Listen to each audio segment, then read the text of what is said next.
బుజ్జి బుజ్జి గణపయ్య బొజ్జ గణపయ్య శరణు గణేశ శరణాలయ్య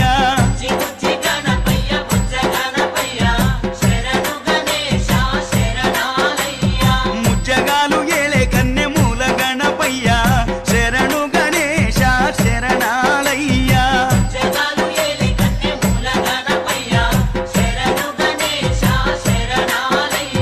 బుజ్జి బుజ్జి గణపయ్య బొజ్జ గణపయ్య శరణు Ganesha శరణాలయ్య. Studio 18 news వీక్షకులకు వినాయక చవితి శుభాకాంక్షలు. దేశవ్యాప్తంగా వాడవాడల వినాయక చవితి సంబరాలు అంబరాన్ని తాకుతున్నాయి. ప్రతి పల్లె పట్నం గణపయ్య వేడుకలకు ముస్తాబవుతుంది. ఆయా ప్రదేశాలలో చిత్ర విచిత్ర రూపాలతో వినాయక ప్రతిమలు మండపాలు రూపొందుకున్నాయి.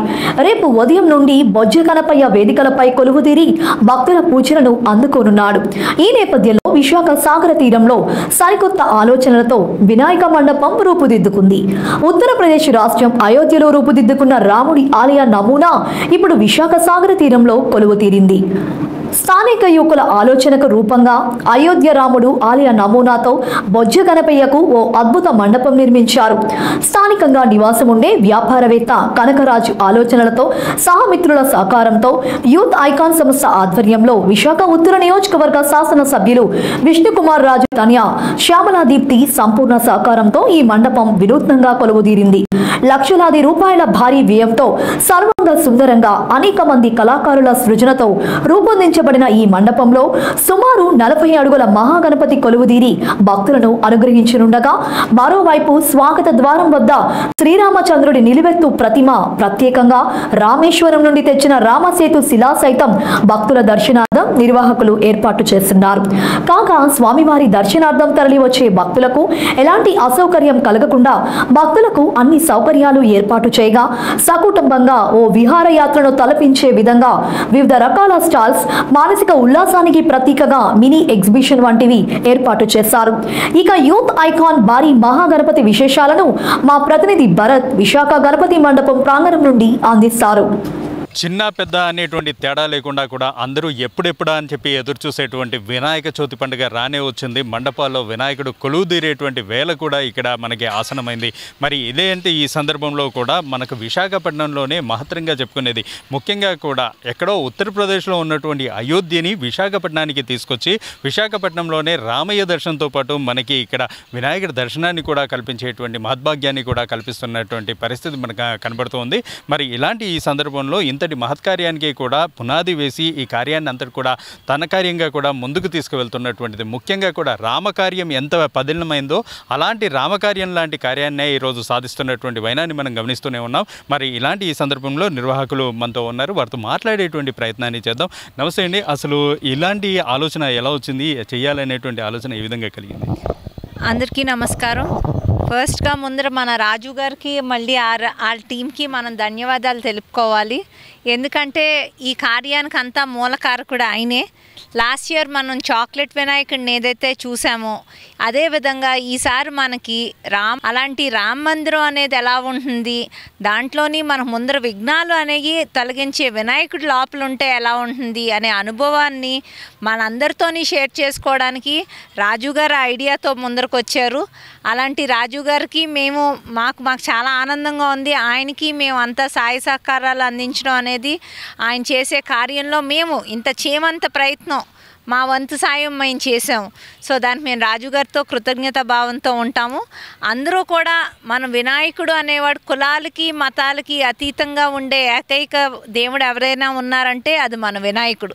అలాంటి మన వినాయకుడు ఇక్కడ మన వైజాగ్లోని విశాఖ తీరంలోని అదేవిధంగా మనకి రాముడు అయోధ్య మందిరంలో ఉన్నాడంటే ఇదో చాలా వింతగా అనిపిస్తుంది అందరికీ.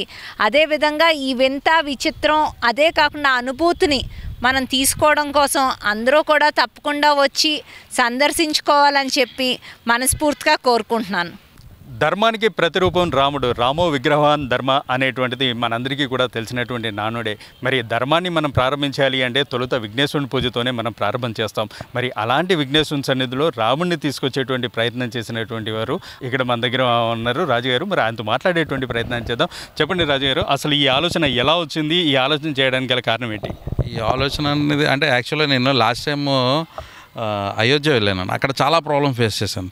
అంటే నేను ఇన్ని ప్రాబ్లం ఫేస్ చేశాను అంటే మిగిలిన వాళ్ళు ఇన్ని ఫేస్ చేయకూడదు అన్న ఉద్దేశంతో వైజాగ్లో ఇట్లా పెడదాం, ఒకసారి ఆ అయోధ్యను ఇక్కడ తీసుకొచ్చి నిర్మిద్దాం అన్న ఉద్దేశంతో ఇది first of all main theme అదే. అంటే ముఖ్యంగా కూడా ఇంత పెద్ద వ్యవస్థని తీసుకోవడానికి దీనికి ఎంతమంది సహకారం తీసుకున్నారు? అసలు ఎన్ని రోజులుగా శ్రమిస్తున్నారు? దీని వెనకాల ఉన్నటువంటి శ్రమ ఏంటి? ఫస్ట్ ఆఫ్ ఆల్ దీనికి ఫస్ట్ మూల కారణం అయితే నాకు వచ్చిన ఆలోచన ఇది చెప్పాను కదండి ఇప్పుడు ఇట్లా. దానికి మాకు తోడుగా రాముడికి అంటే మాకు ఎలా అంటే నేను హనుమంతుడు అయితే మేడం గారు రాముడు అన్నట్టు నాకు అట్లాగే తోడుగా నిలబడ్డారు. మెయిన్ ఆవిడేనండి నిజం చెప్పాలంటే. అంటే ఈ గ్రౌండ్ నేను అడిగాను ఇట్లా మేడం ఇట్లా వినాయక చవితి చేద్దాం అనుకుంటున్నాం అంటే ఫస్ట్ యాక్చువల్లీ నేనెవరో మేడం గారికి తెలియదు. అడిగిన వెంటనే నేనెవరో అనేది కూడా అడగకుండా దేవుడి కార్యక్రమం చేయండి అమ్మ గో హెడ్ అన్నారు. మేడం మీ ప్లేస్ అంటే ఏ ప్లేస్? అక్కడ అదే లాస్ట్ టైం ఇక్కడ నారా లోకేష్ గారు స్టే చేశారు. అడిగిన వెంటనే ఆ ప్లేస్ వాడేసుకోండి ఏం పర్లేదమ్మా అన్నారు. మేడం రెంట్ ఏమైనా పే చేయమంటారా అని. బయటకు వెళ్ళిపోండి ఇక్కడి నుంచి ముందు, మీరు దేవుడి దగ్గర డబ్బులు అట్లా ఏం అడగద్దు, నన్ను ఇచ్చినంతవరకు దేవుడు నాకు బాగానే ఇచ్చాడు చాలు. ఆ మాటలు నాకు మేడం గారు కొంచెం అదే ఇప్పుడే చెప్పాను కదా రాముడికి హనుమంతుడు ఎలాగో మేడం గారికి నేను అట్లా అయిపోయాను అప్పటి నుంచి. సో ముఖ్యంగా కూడా అంటే చాలామంది వర్కర్స్ని తీసుకురావడం, అదేవిధంగా ఈ స్టాల్స్ వేయడం, ఆ తర్వాత భక్తులందరినీ కూడా ఇక్కడ రప్పించుకునేటువంటి కార్యంలో అనేక మంది కార్యకర్తలు అంటే ఇప్పుడు మీతో కూడా చూస్తున్నట్టయితే ఈ రాత్రిలో కూడా ఇంతమంది కూడా మీతో కలిసి పనిచేస్తున్నారు. అసలు ఇంతమంది టీంని ఎలా గ్యాదర్ చేసుకోగలిగారు? అసలు ముందుకు వెళ్ళడానికి మీకు ఇచ్చినటువంటి ఉత్సాహం ఏంటి? ఇది టీం అంటే ఏం కాదండి, ఎంత ఫ్యామిలీ అండి. మేమందరూ ఫ్యామిలీ, అన్నదమ్ములే ఉన్నారు అందరూ. బయట వాళ్ళు అంటే రక్తం పంచుకుపోటకపోయినా అన్నదమ్ముల్లాగా మేము కలిసిమెలిసి చిన్నప్పటి నుంచి అంతా ఒకే ఊరు ఒకే ప్రాంతం అందరూ కలిసే ఉన్నారు. వీళ్ళతోటే నేను ముందుకు సాగుతున్నాను.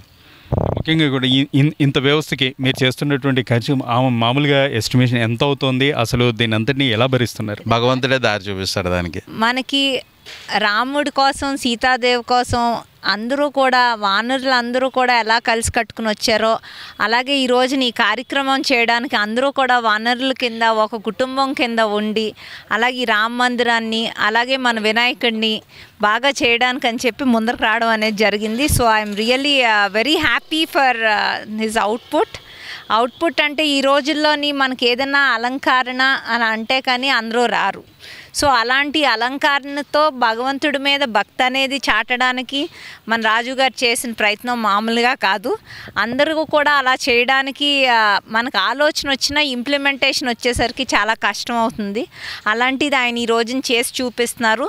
అండ్ అదేవిధంగా మనకు విశాఖ తీరాన్ని మనం ఉండడం అనేది రేర్గా మనకి రాముడు అయోధ్య మందిరం తీరాన్ని ఫేస్ చేస్తూ అనేది వెరీ రేర్. ఐ థింక్ ఎక్కడ ఉండదు అలాంటి సెటప్ మన రాజుగారు ఈ రోజున భగవంతుడు ఆయన చేత అందరినీ ఆకర్షించడం కోసం అని అలా చేస్తున్నాడని నేను అనుకుంటున్నాను. సో అందరూ కూడా తప్పకుండా వచ్చి సందర్శిస్తారని చెప్పి అనుకుంటున్నాను. Thank you.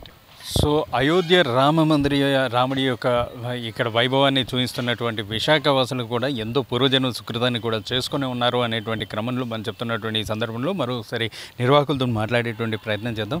చెప్పండి, అసలు ఈ యొక్క అట్మాస్ఫియర్ కానివ్వండి, ఇది కానివ్వండి, మీరంతా కూడా నిర్వహణ బాధ్యతలో ఉన్నారు. అసలు ఏ విధంగా కొనసాగుతుంది? ఇది చేయడానికి ఎన్ని రోజుల నుంచి శ్రమిస్తున్నారు? అసలు దీని వెనకాల ఉన్నటువంటి ప్రధాన కారణం ఏంటి? ఇది అయితే ఫస్ట్ మేము స్టార్ట్ చేసిన పూజ అయితే జూలై 17th అండి. 17th స్టార్ట్ చేసాం. It's almost 2 months. సో మేము ఆ రోజు నుంచి ఇక్కడ ప్రారంభించడం జరిగింది. ఇంకా అక్కడి నుంచి వర్క్ స్టార్ట్ అయిపోయింది. అక్కడ బయట నుంచి వచ్చి స్టాఫ్ అందరూ చేస్తున్నారు, వర్కర్స్ అందరూ చాలా కష్టపడుతున్నారు. ఇప్పుడు ఇంకా లాస్ట్ 1 week ఈ రెయిన్స్ రావడం వల్ల ఈ వర్క్కి చాలా ఇబ్బంది పడడం వల్ల వీళ్ళు డే అండ్ నైట్ కొంచెం స్లీప్లెస్ నైట్స్ ఇవన్నీ ఉండి ఇలాగా కష్టపడి చేయాల్సి వచ్చిందనమాట. ఇది మెయిన్ ఈ థాట్ ప్రాసెస్ అంతా యూత్ ఐగన్ షాపింగ్ మాల్లో ఓనర్ రాజు గారిది. అతనికి వచ్చిన ఈ ఐడియా అనమాట. ఈ రాముడి థీమ్, లైక్ అయోధ్య మందిరంలో రాముడు ఎలా అయితే ఉన్నాడో అందరూ వెళ్ళి చూడలేరు. సో ఏదైనా కొంచెం వినూత్నంగా చేయాలన్న ఐడియాతో ఈ అయోధ్య రామ మందిరం అనేది మన వైజాగ్లో ఇక్కడ MVP కాలనీలో పెట్టడం జరిగింది. సో దట్ అందరూ అయోధ్య వెళ్ళకుండానే ఇక్కడి నుంచే చూసేలాగా దీన్ని ఇలాగా ట్రై చేశారు. సో ఇది మ్యాక్సిమం సక్సెస్ అయిందని మేము భావిస్తున్నాం. ఇంకా లోపల అయితే మెయిన్ స్పెషాలిటీ ఏంటంటే చాలా పెద్ద హైట్ ఉన్న దేవుడు ఉన్నారు. దాని తర్వాత బాల వినాయకుడు రాబోతున్నారు అనమాట. సో రేపు ఘనంగా ఆయనకి పూజలు చేయడం జరుగుతుంది బాల వినాయకుడు. దాని తర్వాత ఇంకొక మెయిన్ అట్రాక్షన్ ఏంటంటే ఫ్లోటింగ్ స్టోన్ని, రామసేతు ఐడియా ఉంది కదా, సో ఫ్లోటింగ్ స్టోన్ని అక్కడి నుంచి తీసుకురావడం అనేది జరిగింది రామేశ్వరం వెళ్ళి. సో ఆ స్టోన్ని అందరికీ చూపించాలి, మన రామాయణం అసలు ఎలా జరిగింది, ఆ స్టోన్కి ఉన్న ప్రతిభ, అదంతా ఇంపార్టెన్స్ అదంతా అందరికీ తెలియాలి అన్న కాన్సెప్ట్తో ఇక్కడ పెట్టడం జరుగుతుంది. సో ఈ మెయిన్ ఈ స్పెషల్ అట్రాక్షన్స్ అన్నీ ఉండడం వల్ల ప్రజలందరూ వస్తారని ఆశిస్తున్నాం. ఇంకా ఆధ్యాత్మిక విషయాలన్నీ కూడా పక్కన పెడితే ఇక్కడ అనేకమైనటువంటి స్టాల్స్, తర్వాత వీటికి సంబంధించినటువంటి అట్మాస్ఫియర్ని కూడా ప్రత్యేకంగా రూపొందిస్తున్నారు. అసలు దానిపైన ఏమంటారు? ఈ స్టాల్స్ అనేది వీళ్ళ మెయిన్గా ఈ అయోధ్య రామ మందిరం అనేది అందరూ వస్తారు కదా అన్న ఉద్దేశంతో ఈ స్టాల్స్ కూడా పెట్టడం జరిగింది. సో అందరూ చాలా ఇంట్రెస్టెడ్ చూపించి వాళ్ళంతటా వాళ్ళే వచ్చి వాళ్ళే పెట్టుకుంటాము అనేసి అడగడం జరిగింది. సో మేము కూడా దానికి క్లియరెన్స్ ఇప్పించాం అనమాట, పర్మిషన్స్ అవి తీసుకొని. సో అది కూడా స్టార్ట్ చేసాం. సో మొత్తం మీద ఇది సాగర తీరంలో కూడా అయోధ్య రామ మందిరం అనేటువంటిది కనబడుతుంది. అయితే దీని వెనకాల మాత్రం వసుదైక కుటుంబం అనేటువంటి నానుడిని తీసుకొచ్చేటువంటి ప్రయత్నాన్ని చేస్తున్నాం. ఒకే కుటుంబంలా వ్యవహరిస్తూ మేమంతా కూడా కలిసి ఈ యొక్క విగ్రహాన్ని, అదేవిధంగా ఇక్కడ ఉన్నటువంటి రామ మందిర శోభని కూడా చూపించబోతున్నామని చెప్తున్నారు. వచ్చేటువంటి భక్తులందరికీ కూడా వాళ్ళు ఆహ్వానం పలుకుతూనే ఆ యొక్క భక్తి తత్పరతను, అదేవిధంగా ఆధ్యాత్మిక శోభను కూడా పంచుతామనేటువంటి మాటను చెప్తున్నారు. కెమెరా పర్సన్ అనేదో భరత్, స్టూడియో 18 న్యూస్, విశాఖపట్నం నుండి.